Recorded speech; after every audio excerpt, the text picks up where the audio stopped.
Hi friends, welcome to நம்ம channel கோபுரம். நான் தான் உங்களுக்கு ஹேமச்சந்திரன் அம்மா சித்ரா.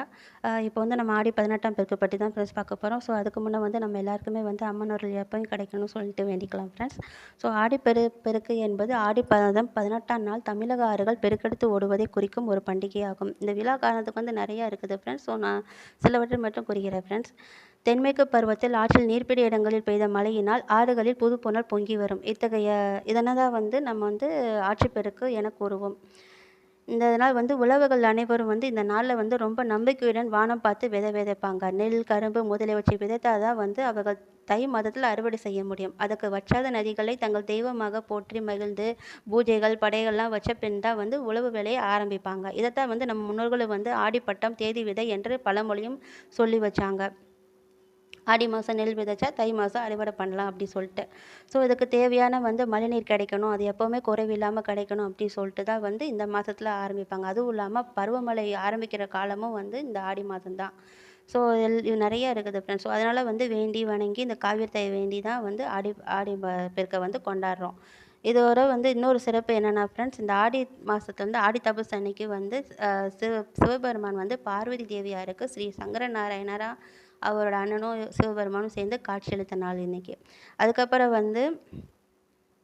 ஆடி 1 அன்னைக்கு நம்ம சேனலில் ஹேமச்சந்திரன் இந்த தேங்காய் சுடுற பழக்கத்தை சொன்னார். ஸோ அதில் மகாபாரத போர் பற்றி சொன்னால ஃப்ரெண்ட்ஸ்.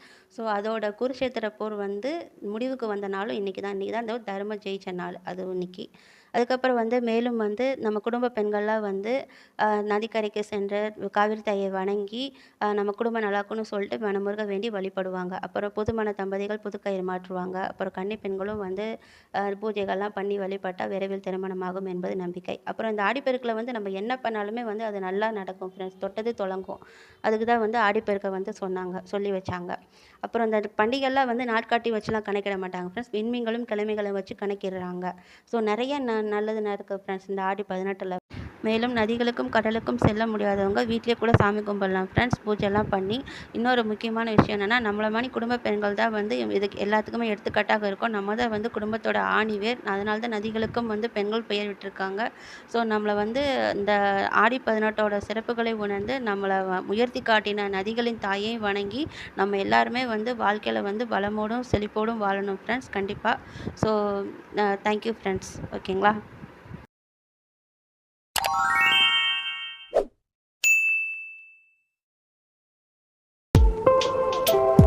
நம்ம சேனலில் வர எல்லா வீடியோஸும் பாருங்கள் ஃப்ரெண்ட்ஸ். சப்ஸ்கிரைப் பண்ணுங்கள். தேங்க்யூ.